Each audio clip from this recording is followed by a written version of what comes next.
Welcome to The Explainer. Today, we're diving into a perspective that uncovers what it calls a secret history of the human imagination.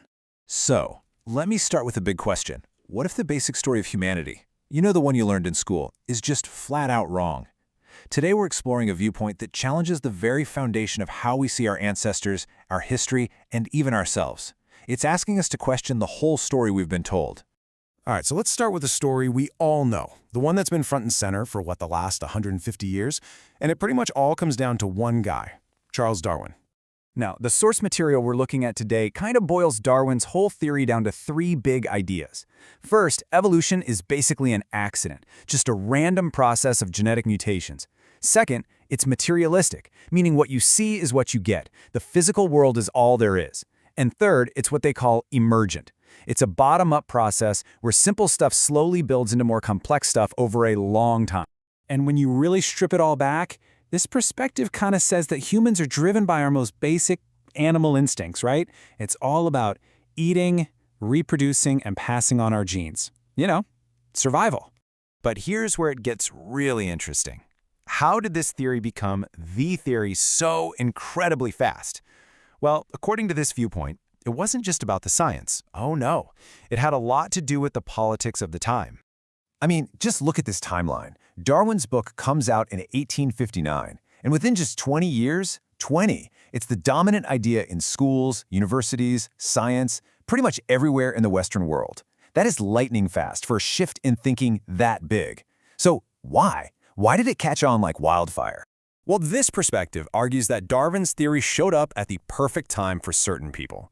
Think about it. It's the peak of European imperialism. The main worldview was still Christian, which, taught that all people are equal in the eyes of God. That's kind of inconvenient if you're trying to build an empire.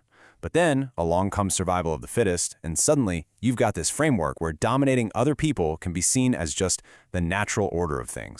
And the argument is that this new scientific idea was then used to justify all sorts of things: imperialism, colonization, this whole awful concept of superior and inferior races, and eventually the horrifying pseudoscience of eugenics. It gave a powerful-sounding reason for conquest. Okay, but here's the thing. If survival is really our only driver, this viewpoint points out some really big holes in the story. There are these huge puzzles about our ancestors that the conventional story just can't seem to explain. Let's dig into a few of them. First up, migration. Okay, sure. Following a herd of animals for food, that makes sense. But how on earth do you explain the people who settled the Pacific Islands? We're talking about sailing for months into a vast, empty ocean with no idea if there's land on the other side. From a pure survival point of view, that's just insane. How did they know where they were going? And then there's religion. We've got archaeological proof that Neanderthals, our supposedly more primitive cousins, were doing these really complex rituals. They were spending precious time and energy on stuff that had zero to do with hunting or building a better shelter. So why would they do that? And maybe the biggest puzzle of all, art. Why would our ancestors crawl deep, deep into these dark, freezing caves where the oxygen is thin, not to live there, but just to paint these incredible pictures on the walls? I mean, it was dangerous, it was difficult, and it didn't put food on the table. What was pushing them to do this? So this is where our explainer today offers this really powerful, completely different answer.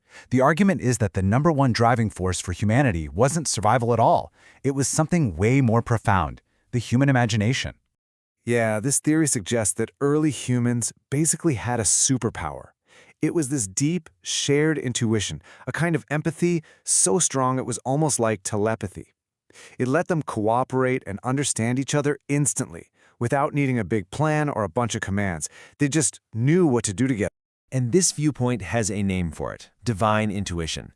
The idea here is that early humans didn't figure things out by trial and error. Instead, inspiration. Whether it was how to build a shelter out of mammoth bones or how to paint a bison, it just came to them, like in dreams or visions, as if they were tapping into some kind of divine plan.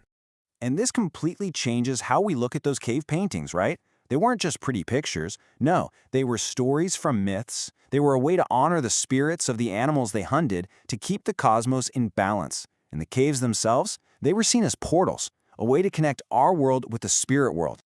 Okay, so let's see how this whole alternative idea really reshapes our story of who we are. It does it by tackling 5 big myths about human nature that, honestly, most of us probably think are true. This table just lays it out perfectly. The old myth says we're all about material stuff, money, sex, power. This new view says, no, we're driven by imagination, religion, curiosity. The myth says nature is survival of the fittest. This view, it says our deepest instinct has always been compassion and empathy. It literally flips the script on everything we thought we knew. But, okay, what's the proof for all this talk about compassion? The argument here points to maybe the most powerful evidence we have from the archaeological record, how our ancestors treated the weakest people in their groups. I mean, check this out. Archaeologists found the remains of a dwarf who was buried with honor more than 10,000 years ago. He lived a pretty long life for the time and was laid to rest with beautiful jewelry. This was not a society that just threw away people who were weak. This was a society that cared for them, that valued them. So why? Why would they do that? Well, this line of thinking offers a few possibilities. One, maybe it was about cosmic harmony, the idea that caring for someone who's suffering helps balance out the whole universe. Two, maybe their empathy was just stronger, more intuitive than ours. They just couldn't stand to see someone else suffer.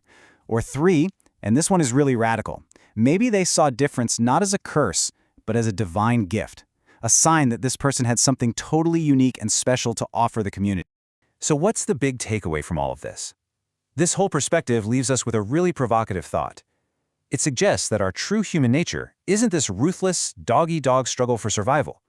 It's actually a deep, profound capacity for imagination, for empathy, for creativity. And it forces us to ask, what if our greatest strengths are the very ones our modern world has taught us to forget?